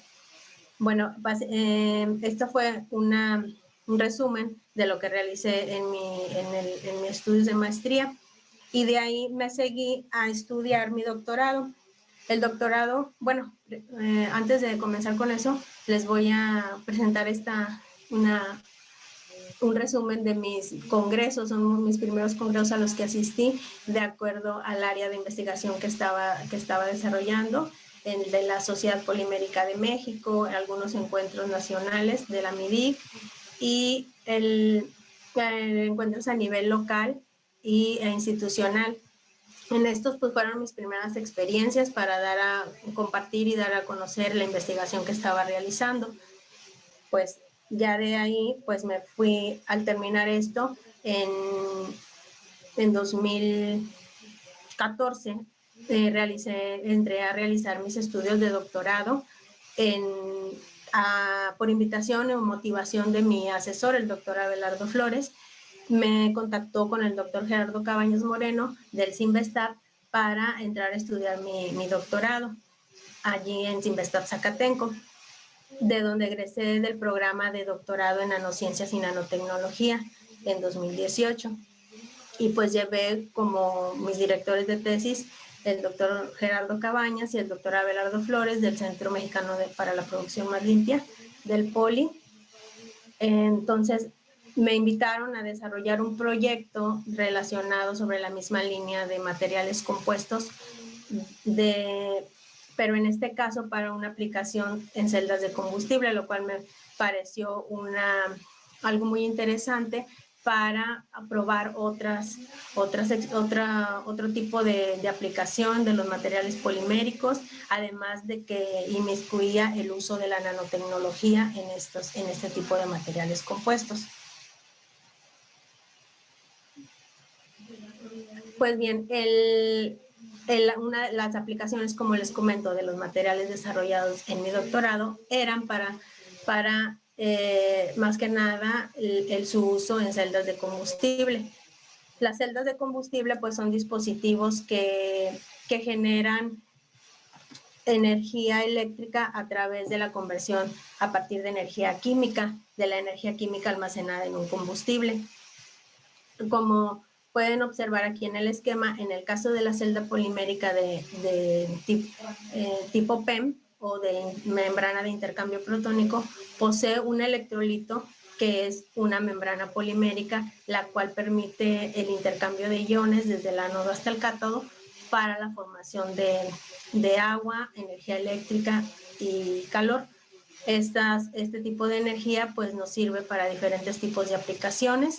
En el caso del área de la transportación, en dispositivos portátiles y algunas aplicaciones de tipo estacionario. Este tipo de celdas presentan amplias ventajas, como lo es su baja temperatura de operación, el que tienen altas densidades de potencia y son muy compactas, y pues todo esto se conjuga en que no tiene ninguna emisión, porque el subproducto que se obtiene es agua, y pues son por eso las tecnologías que están muy en boga ahorita por el uso de energías limpias. Los componentes de esta celda de combustible son principalmente 3. En este caso, el corazón de la celda es la membrana de intercambio protónico, en donde se encuentra la membrana polimérica que sirve como electrolito. Los platos bipolares que van a hacer el transporte de los gases a través de la membrana, y los colectores de corriente que, bueno, vienen a ser los platos finales, así como algunos elementos complementarios. Dentro de estos componentes, muchos estudios se han desarrollado acerca de lo que es este ensamble el ensamble membrana-electrodo, desarrollando catalizadores, tipo de membrana. Y otro de los elementos importantes pues son las placas bipolares. Fue ahí en donde se centró nuestra investigación, en el desarrollo de materiales para la fabricación de estas placas. Comúnmente estas placas pues sí tienen un alto costo y son fabricadas a partir de grafito. El grafito, pues por sus altas propiedades de conductividad eléctrica, es muy utilizado. Sin embargo, tiene la particularidad que para este tipo de placas se requieren un diseño de canales en los que son realizados a través de maquinados en las placas de grafito, lo que representa costos de producción para la fabricación de estas placas relativamente altos, y pues algunos materiales alternativos han sido probados para poder sustituir a este material, y en este sentido los materiales poliméricos compuestos juegan un papel muy importante. Por ello se decidió realizar un material compuesto que cumpliera con requisitos, con las propiedades requeridas para estas placas, las cuales son establecidas por el Departamento de Energía de los Estados Unidos.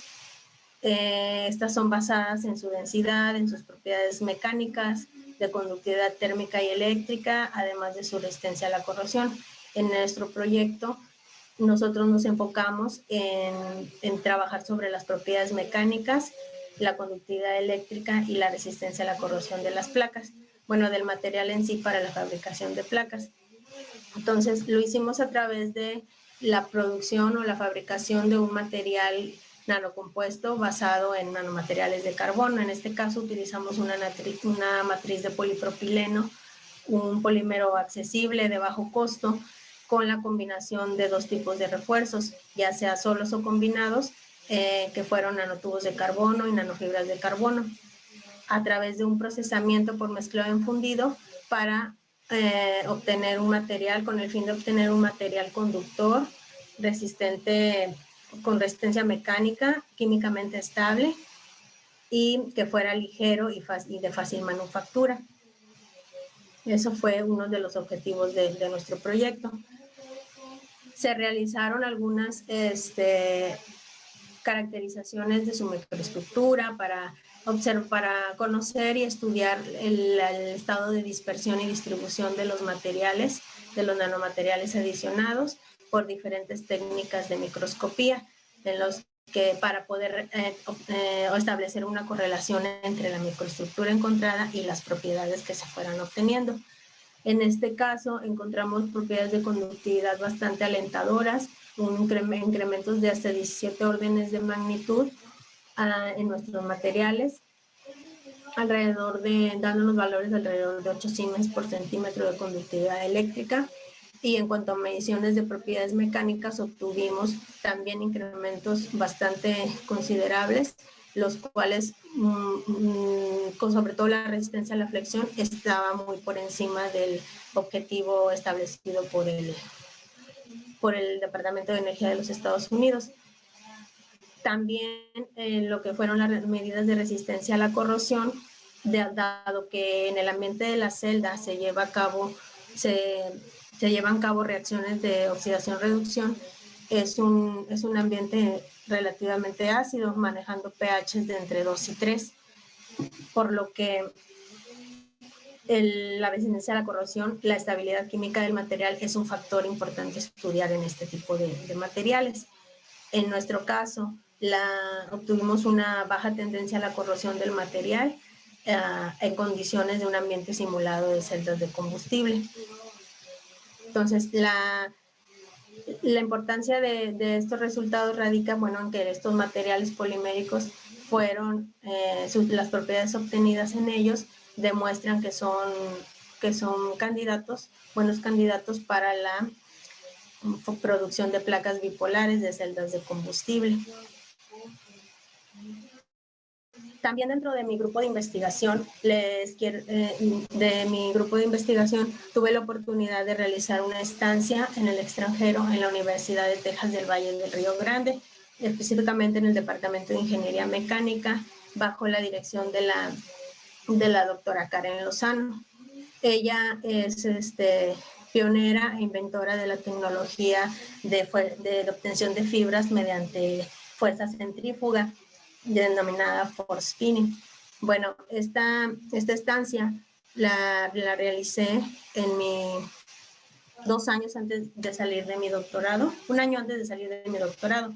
Entonces, con ella pude obtener mayor conocimiento en otras técnicas de procesamiento de polímeros, así como diferentes caracterizaciones que yo nunca había manejado, como en el caso de las mediciones de blindaje contra la interferencia electromagnética, aparte de desarrollar materiales conductores y flexibles utilizando fibras de carbono. Los objetivos principales de esta estancia pues fueron el uso de la tecnología for spinning. Allá en su laboratorio cuenta con los equipos, diversas máquinas que desarrollan para desarrollar esta tecnología, y pues uno de los objetivos del proyecto era generar fibras poliméricas de alcohol polivinílico, el cual es soluble en agua, y pues para generar de esta manera, para posteriormente generar fibra de carbono a partir de estas fibras poliméricas de PVA, y que esta nos sirviera para la fabricación de compuestos multicapa flexibles con propiedades conductoras y propiedades de atenuación de la interferencia electromagnética. Un poquito les voy a dar una reseña de a lo que se refiere la tecnología de la cual les estoy hablando. La tecnología de force spinning consiste en la inyección de una solución polimérica a este dispositivo, a esta spinereta, que va a girar a una cierta cantidad de revoluciones por minuto y va a generar que por fuerza centrífuga la obtención de nanofibras. En estas imágenes les muestro algunas de las fibras que se pueden obtener a partir de este equipo, y hay una variedad de polímeros que se pueden utilizar en forma de solución para generar fibras. Las ventajas sobre otros métodos de helado de fibras pues son que se pueden utilizar una amplia diversidad de polímeros, siempre y cuando sean solubles en algún agente químico. No requiere el uso de altos voltajes, y pues las soluciones se basan en solventes simples. En este caso nosotros utilizamos agua para disolver el alcohol polivinílico, y pues también esta técnica nos permite un alto rendimiento y alta producción de fibras, como lo pueden observar aquí en las imágenes.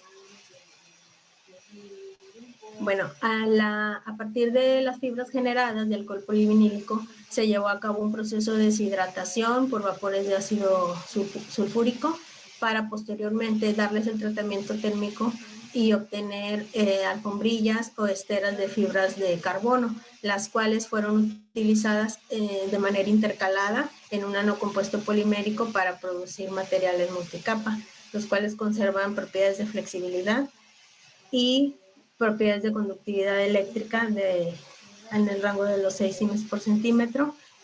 Y en el caso de la interferencia electromagnética obtuvimos valores de mayores a 50 decibeles, los cuales es una propiedad muy demandante para aplicaciones en electrónica, en los sistemas de comunicación, en donde hay muchas bandas espectrales que deterioran el desempeño de estos sistemas. Entonces, los materiales que desarrollamos tienen buenas propiedades de atenuación de la interferencia electromagnética.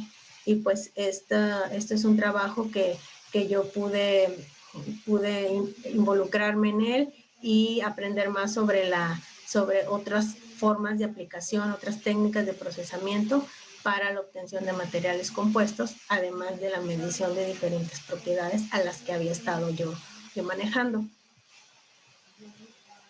Bueno, por otro lado, les quiero hablar de algunas participaciones en congresos que tuve la oportunidad de realizar durante mis estudios, además de mis participaciones como parte del capítulo estudiantil Sinvestap, del Sinvestap Zacatenco. Bueno, algunos congresos a los que pude asistir, tuve la oportunidad de asistir, fueron en el área de ciencia de materiales.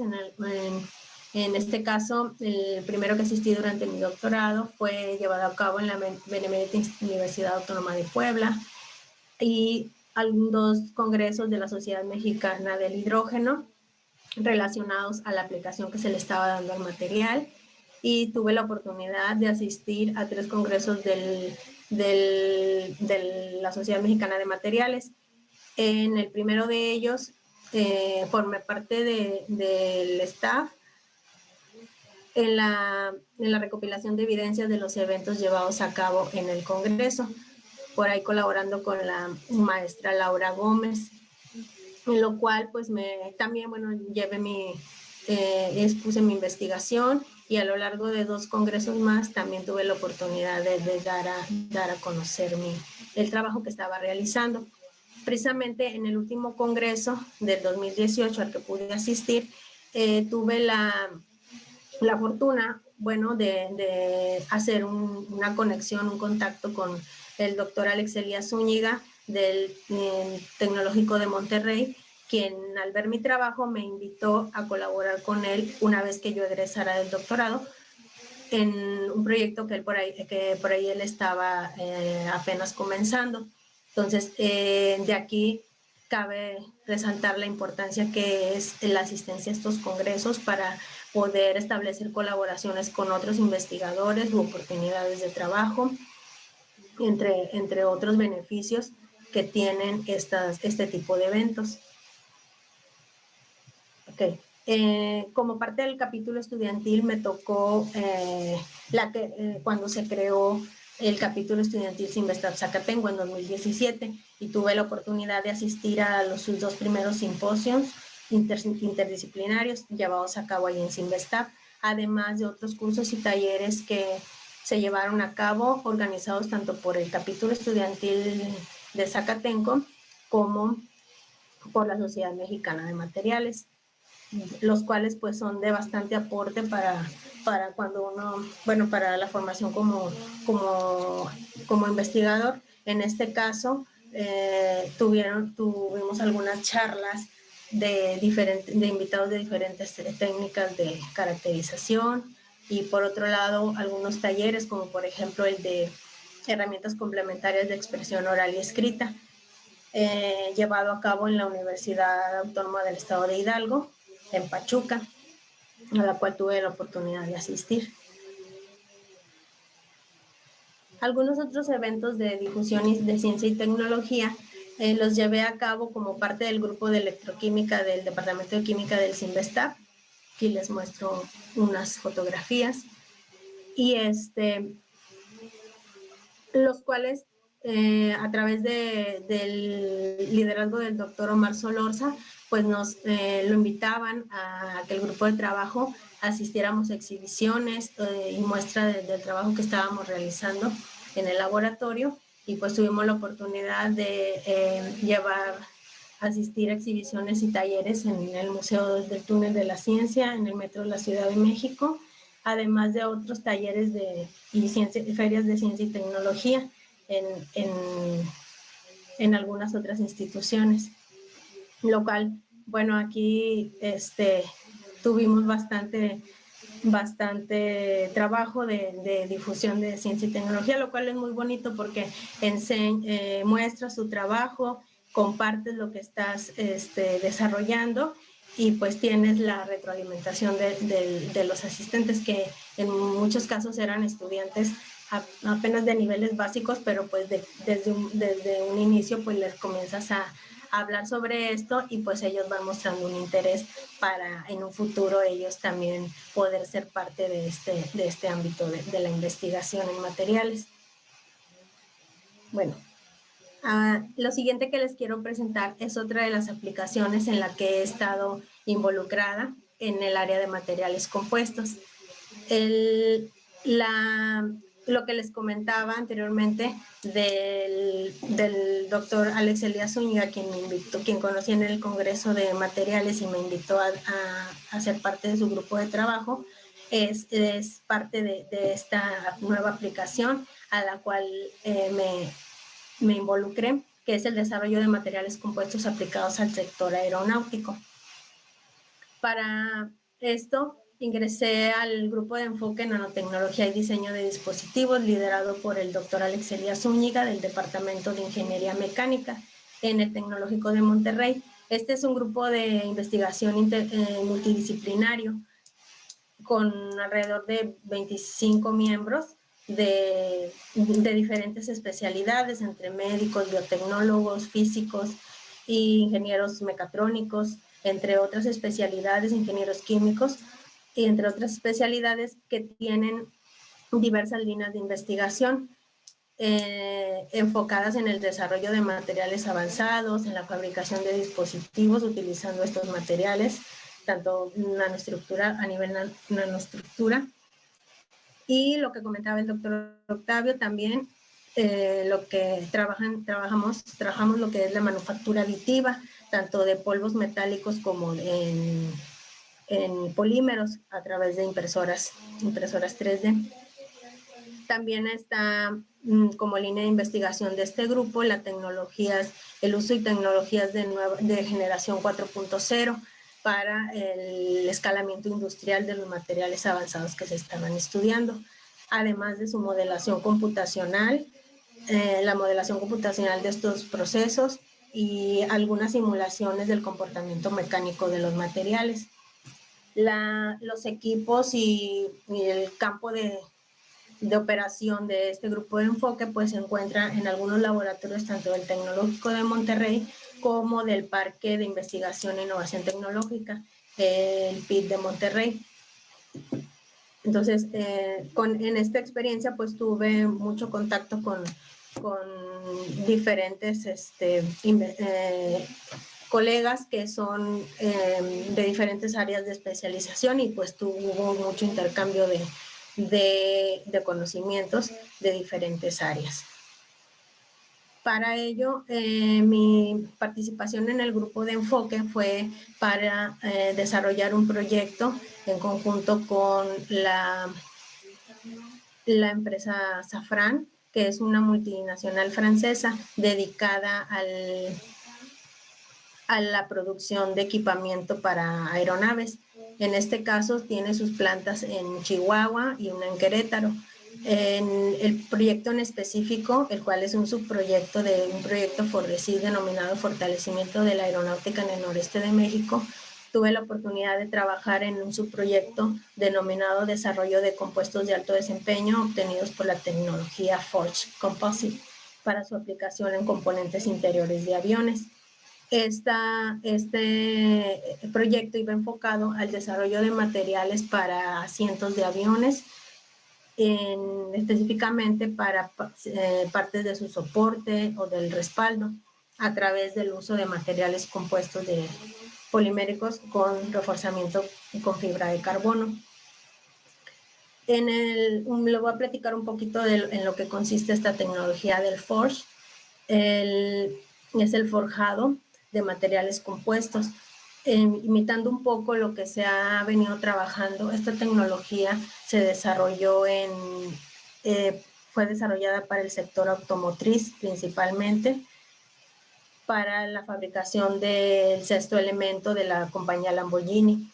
Aquí fue la primera vez que se utilizó esta tecnología y es una tecnología para materiales obtenidos por compresión, pero con la diferencia de que a través de parte de un preimpregnado de fibra de carbono que es cortado en cuadritos de dimensiones específicas, y los cuales son colocados en un molde para mediante altas presiones y un tiempo de curado relativamente corto, porque se utilizan resinas de tiempos cortos de curado.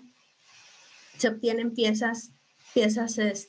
pueden obtener piezas de espesores específicos, piezas tridimensionales que son difíciles de manufacturar mediante tecnologías tradicionales, como son los laminados o el capa por capa. En esta tecnología pues también trae como beneficios pues la reducción en el tiempo y los costos de la producción, mayores volúmenes de producción, y se pueden obtener compuestos de alto desempeño mecánico, ya que la orientación de la fibra es en diferentes ángulos, tiene diferentes orientaciones, porque son orientaciones al azar. Entonces el material pues presenta propiedades isotrópicas y puede responder a esfuerzos aplicados en diferentes direcciones. Este es más que nada el fundamento de esta técnica, que en la industria aeronáutica aún está todavía en investigación, pero como les comentaba, esta fue utilizada para el campo del sector automotriz. Bueno, en el proyecto pues nosotros nos centramos primero que nada en la optimización de los parámetros de curado de la resina a través del estudio cinético del proceso de curado, mediante técnicas como DSC, infrarrojo, estudios de degradación térmica, para posteriormente realizar algunas piezas y pues medir sus propiedades mecánicas en diferentes orientaciones, las cuales pues sí obtuvimos desempeños bastante altos de los materiales, haciendo pruebas con diferentes temperaturas de curado, diferentes tiempos de curado también. Entonces este proyecto pues sé que tuvo como principales contribuciones la instalación de un laboratorio de materiales nanoestructurados ahí tanto en el FIT como en algunos equipos que se encuentran en el tecnológico, y bueno, algunos equipos que se compraron también para la aplicación de la tecnología. En el caso de alguno de ellos son una embobinadora que nos iba a servir para la producción de los preimpregnados de fibra de carbono. Por otro lado, la fabricación de moldes, y pues se contribuyó pues también en la optimización de las condiciones de procesamiento para eficientar tiempos de curado y obtener reducciones en el tiempo de producción. Así como también pudimos hacer la caracterización de las propiedades tanto físicas como químicas, y pues la tecnología desarrollada en este proyecto tiene la ventaja de que se puede ser transferida hacia el sector industrial, es decir, que los parámetros que nosotros determinamos a partir de estos estudios puedan ser utilizados por la compañía en sus procesos y pues eficientar también sus líneas de producción. O algunas otras de las aportaciones pues son el reporte técnico de los resultados, tanto para la empresa como para CONACYT, y pues las publicaciones científicas que se están generando a partir de este proyecto, además de la formación de recursos humanos, en las que por ahí 2 alumnos de tesis de maestría están en proceso de graduarse con un tema relacionado al uso de estas tecnologías. Actualmente pues me encuentro en una estancia postdoctoral realizándola en el Centro de Investigación en Química Aplicada. Aquí, siguiendo la línea de materiales compuestos, estoy involucrándome un poco más en la parte de la síntesis y funcionalización de nanoestructuras de carbono a través de una modificación superficial con polilactonas mediante la polimerización inicial en la superficie. Este proceso pues, nos permite generar una mejor adhesión interfacial con la nanoestructura y poder obtener un mejor grado de dispersión. El procesamiento de estos materiales será llevado a cabo mediante microinyección ultrasónica, la cual es una técnica novedosa que permite el uso de poco material para obtener micropartes para aplicaciones muy específicas y pues evita el desperdicio de material en la producción de materiales compuestos.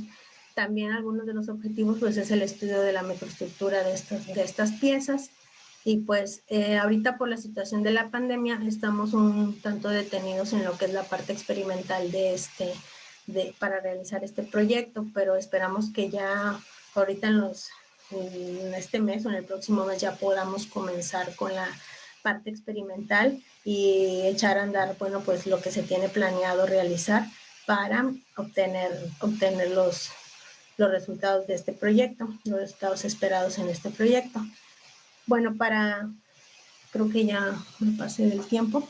Para finalizar, solamente me resta darles como a manera de conclusiones, durante lo que les he estado comentando en la presentación, algunos los retos que se han visto o con los que yo me he enfrentado en lo que es la parte de materiales compuestos.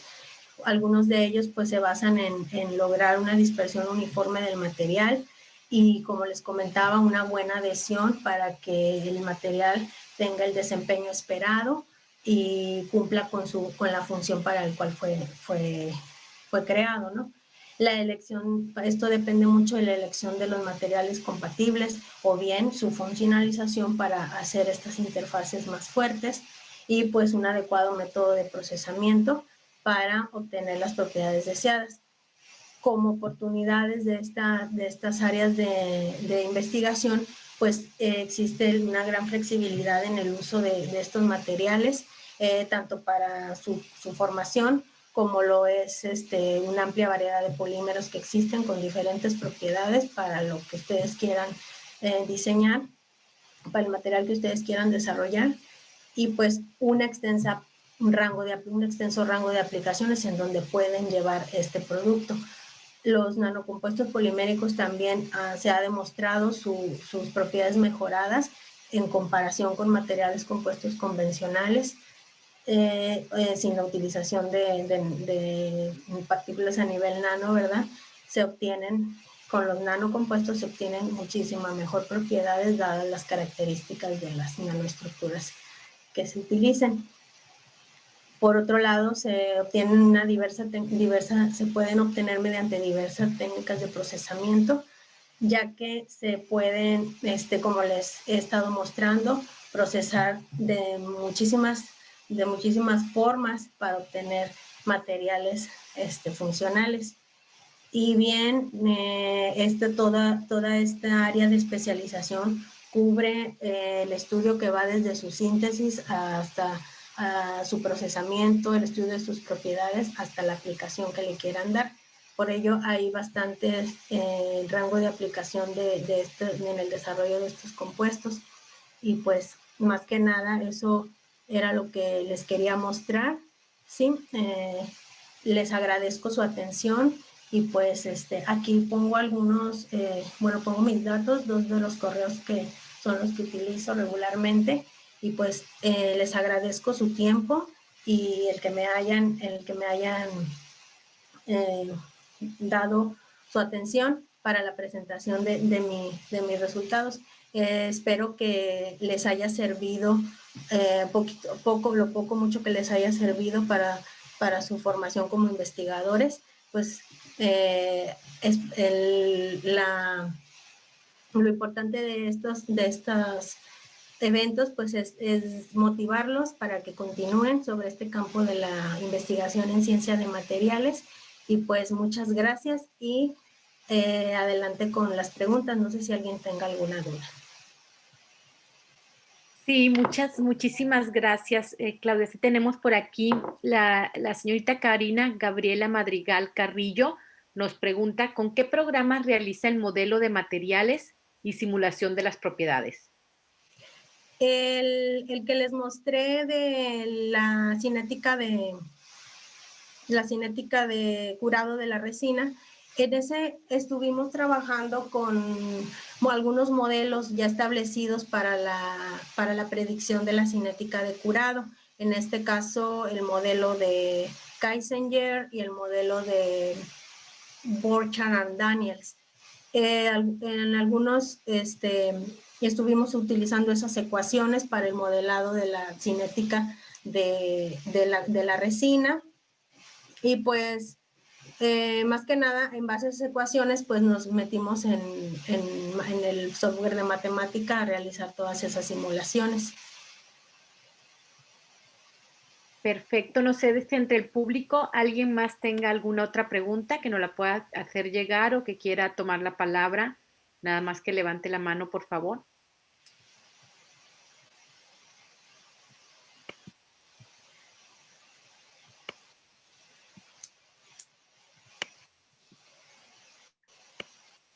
Ahora que estabas dando tu conferencia, Claudia, bueno, yo trabajo también con el doctor Alex Elías, entonces, eh, Sí, y estoy pues, involucrada involucrada en el proyecto del FORDECID, ¿no? Entonces, pues sí, me da gusto que estuviste en el grupo con él y bueno, que sigas adelante, ¿verdad? Que sigas avanzando.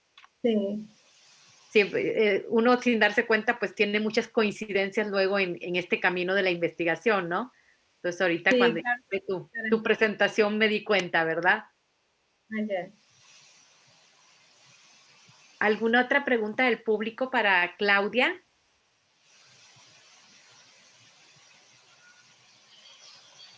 Pues bueno, si no hay ninguna otra pregunta, no nos resta más que agradecerle también a Claudia, así como con Octavio y los otros colegas que nos acompañaron el día de ayer, su participación en este webinar dedicado muy especialmente para nuestros estudiantes. También le tenemos a Claudia un reconocimiento de parte de la Sociedad Mexicana de Materiales, pero pues más que el reconocimiento, el agradecimiento por estar con nosotros, por compartir con los estudiantes toda su experiencia, todo su desarrollo, tanto desde que era estudiante hasta ahora el día de ser profesional. Y los invitamos a que continúen unidos a nuestras redes de la Sociedad Mexicana de Materiales, Facebook, Instagram, Twitter, LinkedIn. Vamos a estar subiendo los programas y todo lo que vayamos a estar haciendo desde la sociedad hacia los capítulos estudiantiles, lo vamos a estar compartiendo en las redes para que ustedes tengan de primera línea la información. Muchísimas gracias, Claudia. Realmente fue muy enriquecedor todo lo que nos comentaste, todo lo que has hecho, lo que sigues haciendo. Y pues bueno, esperemos pronto podernos reunir presencialmente. Estamos muy cerca entre el SICA y nosotros, pues son 80 kilómetros. Entonces, Sí. esperamos pronto podernos reunir. Agradecemos a todos su participación y pues los esperamos en futuros programas que estaremos desarrollando. Muchísimas gracias a todos. Gracias a usted, doctora. Muchas gracias por la invitación. Hasta luego. Gracias. Hasta luego.